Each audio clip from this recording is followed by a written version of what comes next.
तो तैत्तिरीय उपनिषद की चर्चा में पिछले बार हमने जस्ट एक इंट्रोडक्शन दिया था और जो इन्वोकेशन जो मंगल वाचन है उसकी व्याख्या की। शिक्षावल्ली में शिक्षा से रिलेटेड एक पैसेज था, वर्ण स्वर मात्रा बल साम संतान, इसकी हल्की फुल्की डिस्कशन की।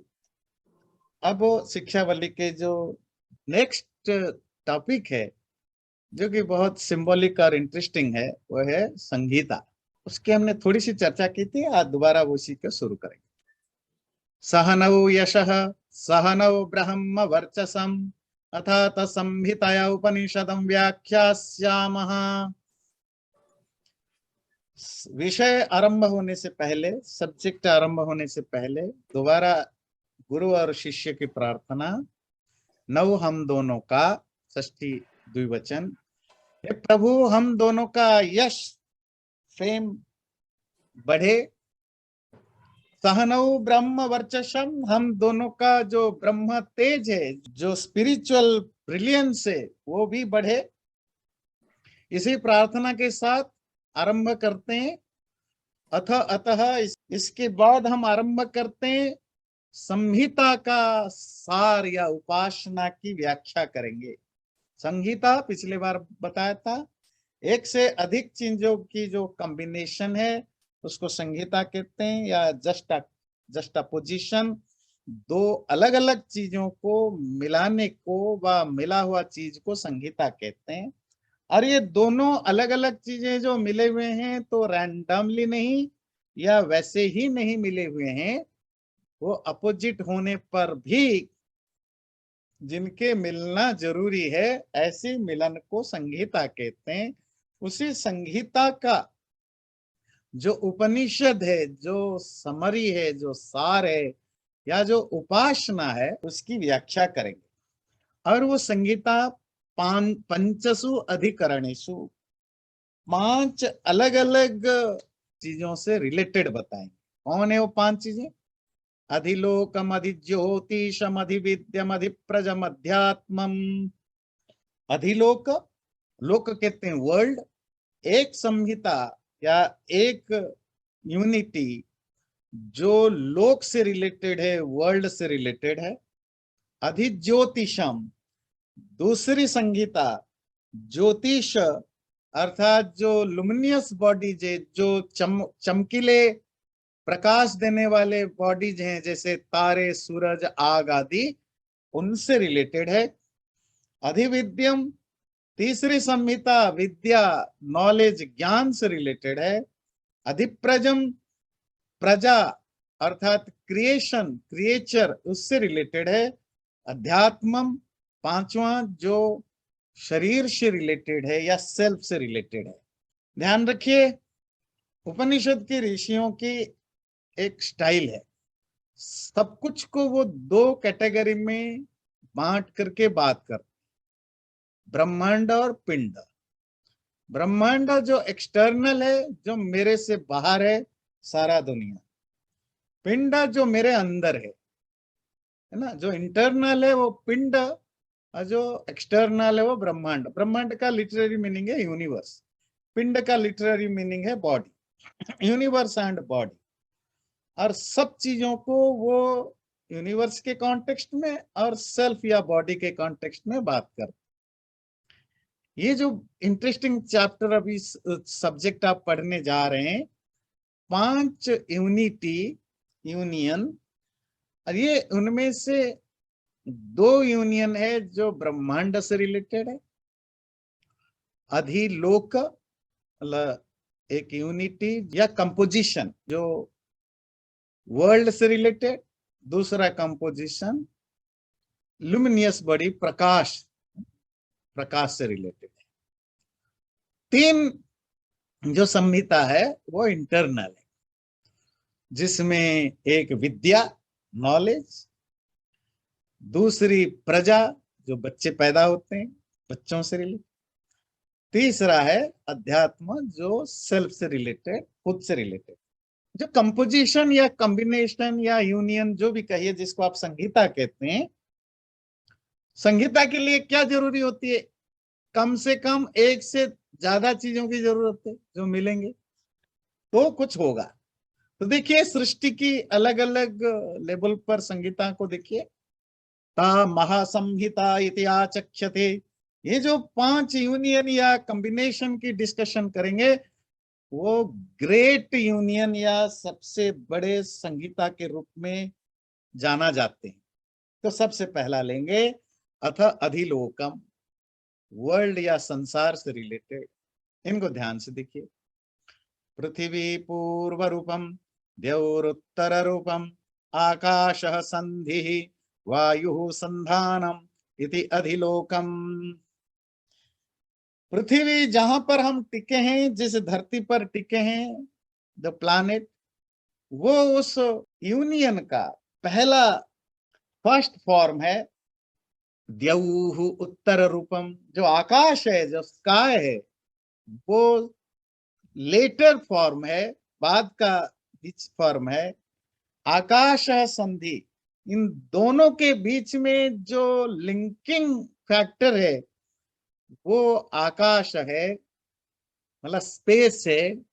वायु संधानम, और इनको जो जोड़ने का जो काम करता है, जो लिंक है, वो है वायु, हवा। इति अधिलोकम।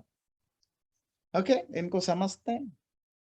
संसार, हम जहां खड़े, जिस धरती पर, जो जिस जिस प्लानेट में है, हमेशा देखिए जब जो हम संसार की बात करते हैं, व्यक्ति जहां पर है वहां से दुनिया को देखता है।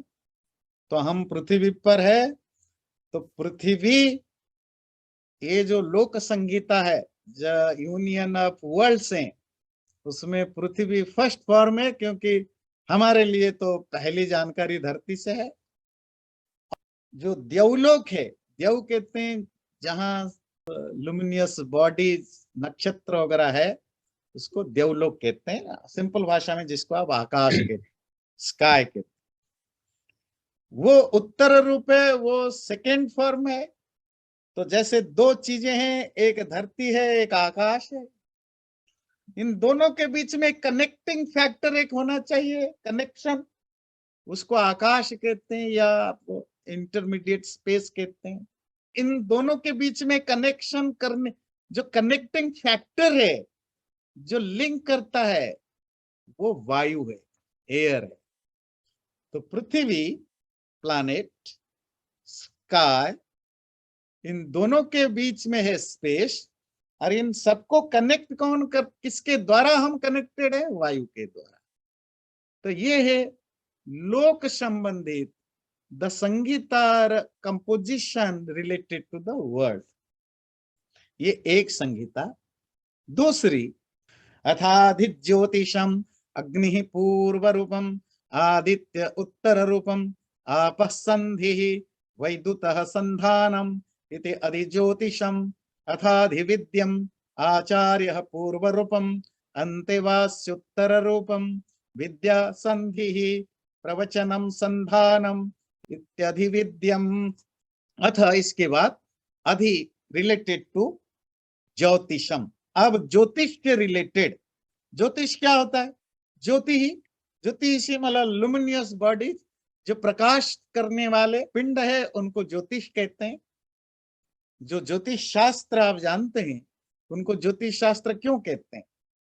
मैं फलित ज्योतिष की बात नहीं करता। फलित ज्योतिष में तो ज्योतियों का कोई रोल बहुत कम है। तो मैं गणित ज्योतिष की बात कर रहा हूं। जो ज्योतिष, जहां से, जिस कारण से ज्योतिष शास्त्र जहां शुरू हुई, वो गणित ज्योतिष है। उनका काम क्या था?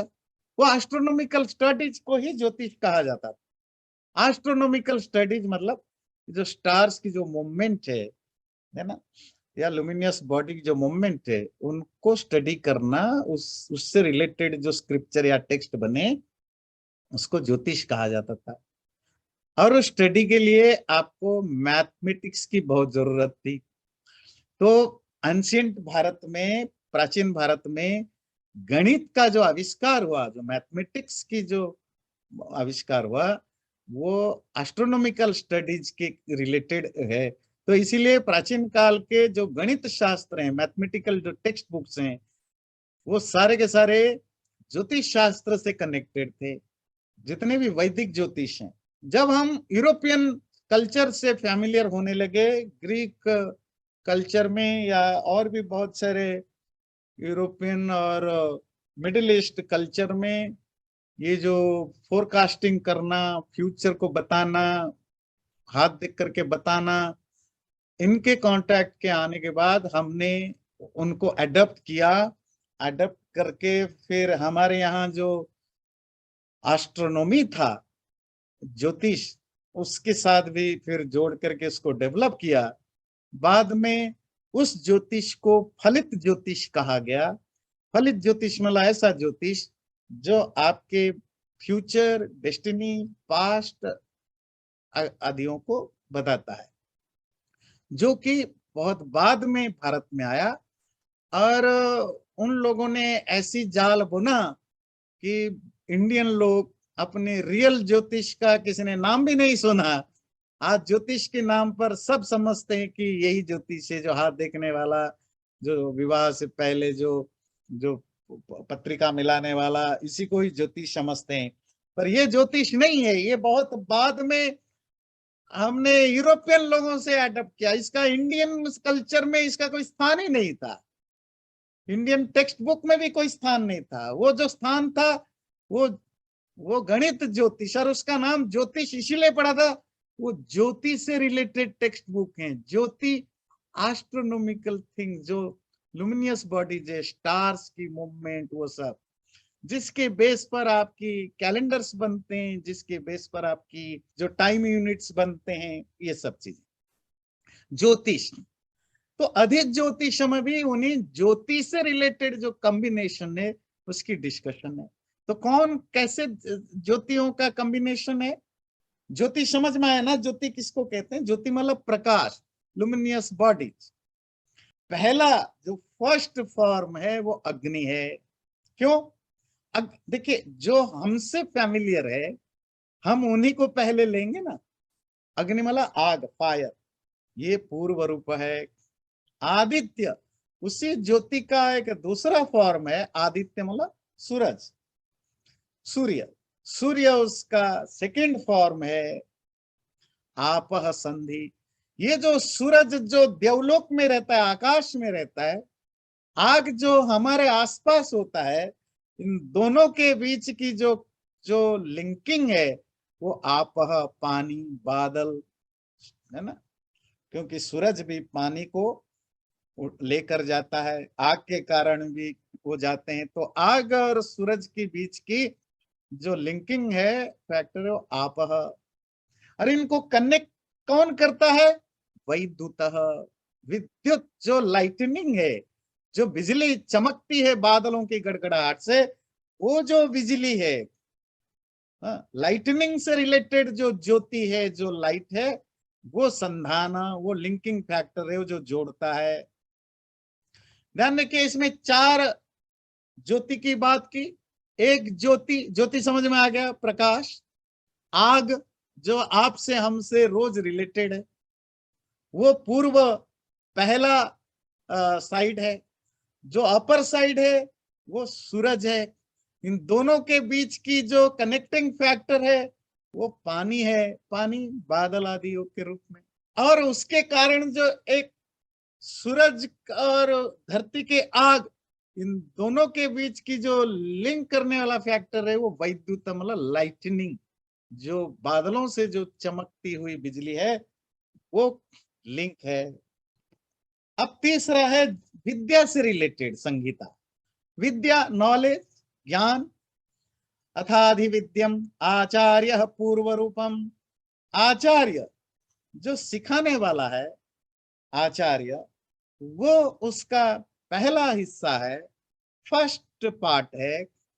अंतेवासी उत्तर रूपम, जो आचार्य के कुल में रहने वाला है, मतलब शिष्य है, जो डिसाइपल है, स्टूडेंट है, वो ज्ञान का, ज्ञान संगीता का, जो कंपोजिशन ऑफ नॉलेज का सेकंड पार्ट है। और इन दोनों के बीच में जो कनेक्टिंग फैक्टर है वो है विद्या। संधि मतलब विद्या, विद्या मतलब नॉलेज, और किससे कनेक्टेड होता है? प्रवचनम।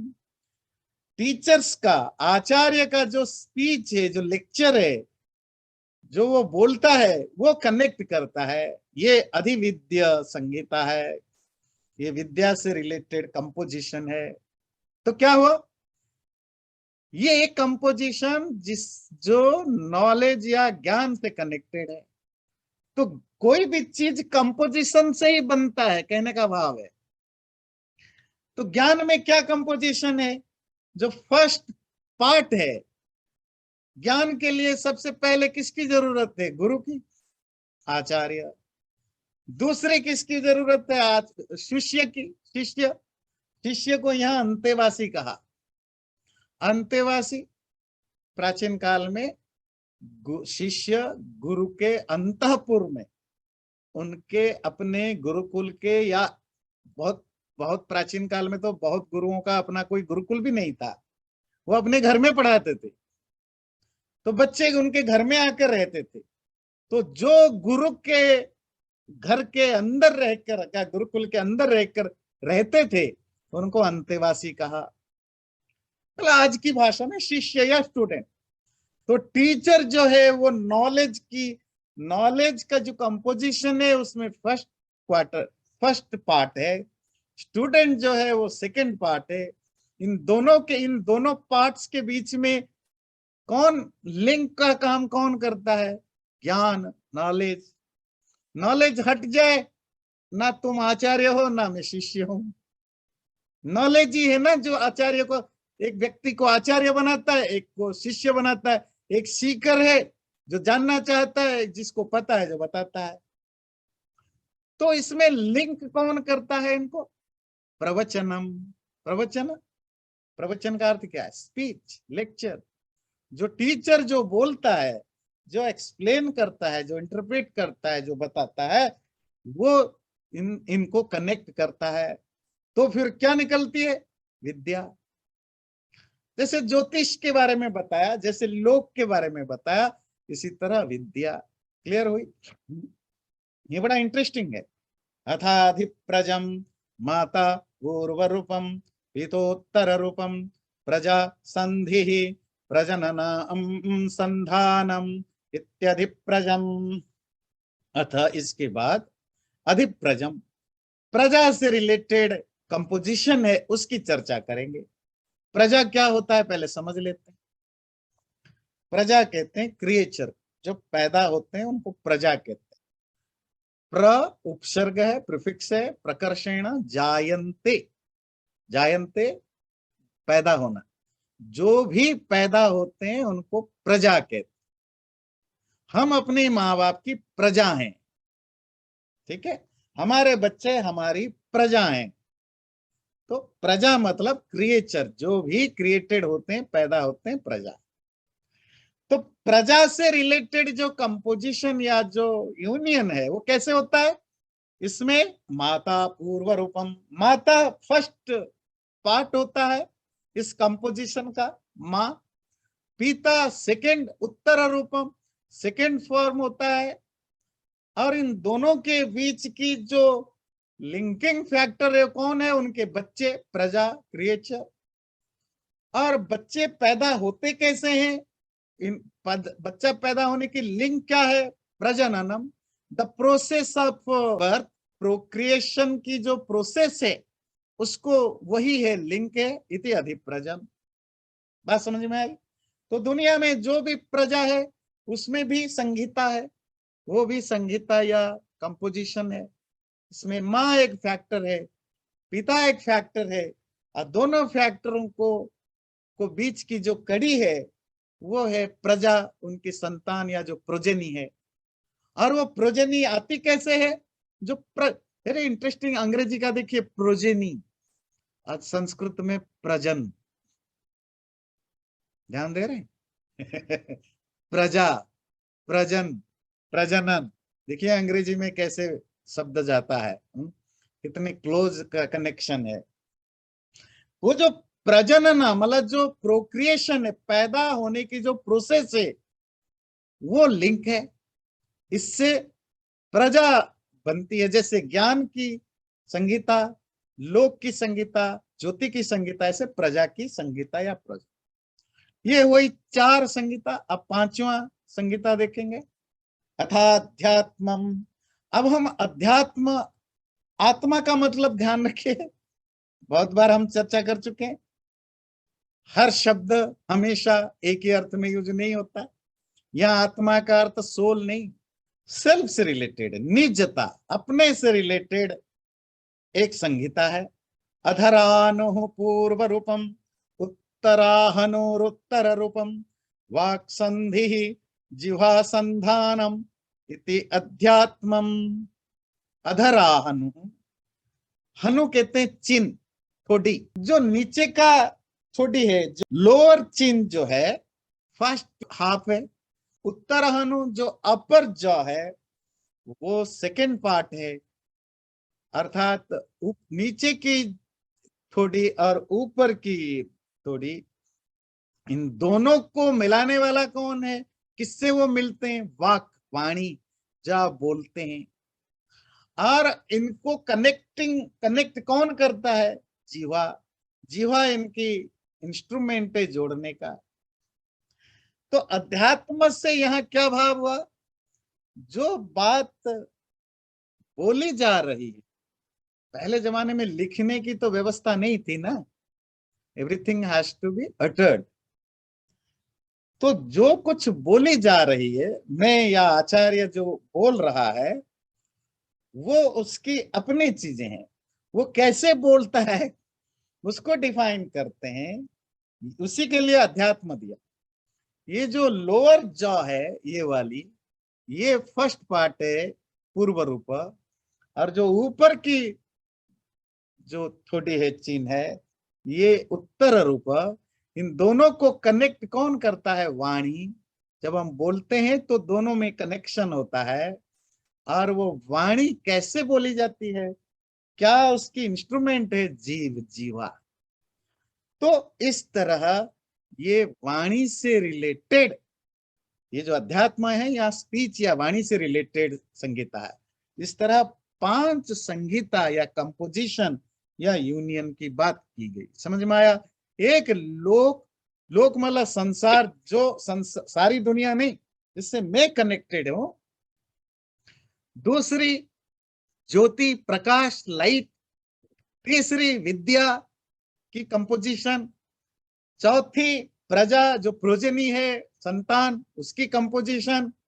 और 5वां है जो वाणी, जो मैं बोलता हूं, उसकी कंपोजिशन।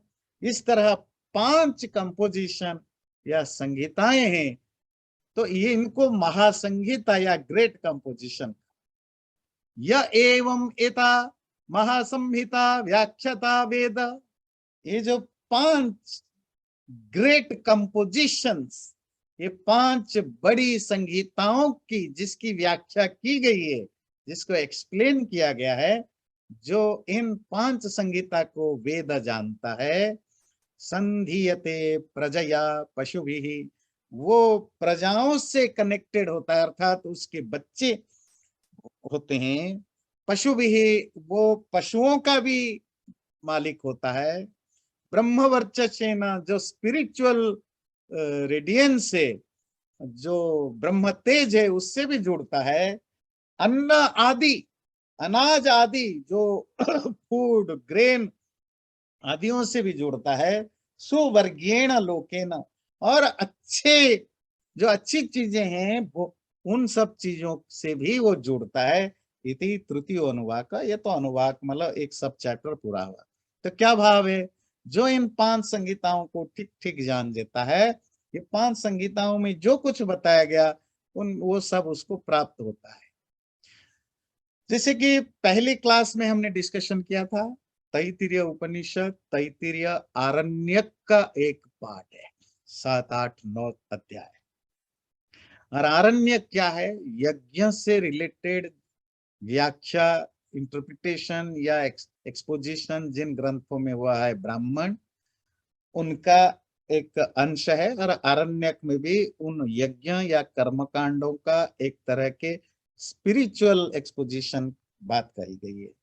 क्योंकि तैत्तिरीय आरण्यक उसी तैत्तिरीय उपनिषद उस आरण्यक का एक पार्ट है।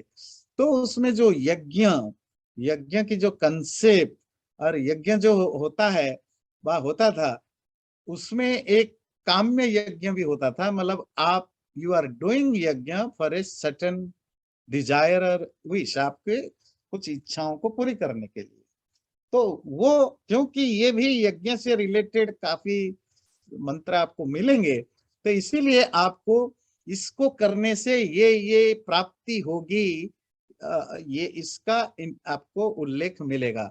जैसे कहा जो इन पांचों को समझ जाएगा उनके उनको उनको संतान भी होगा, उनके पशु एक धन माना जाता। आज भी हिंदी में पशु धन बोलते हैं ना, मतलब domestic animals are known as क्या कहेंगे, वेल्थ है ना, प्रॉस्पेरिटी की साइन है। पशु होगा, आपको स्पिरिचुअल वो भी अचीवमेंट भी होगी, आदि आदि होगी। ये 5 संहिताएं क्लियर हुई आपको? बड़े इंटरेस्टिंग नई टाइप की चीजें हैं। चैनल को सब्सक्राइब जरूर करें और वीडियो अच्छा लगे लाइक भी जरूर करें।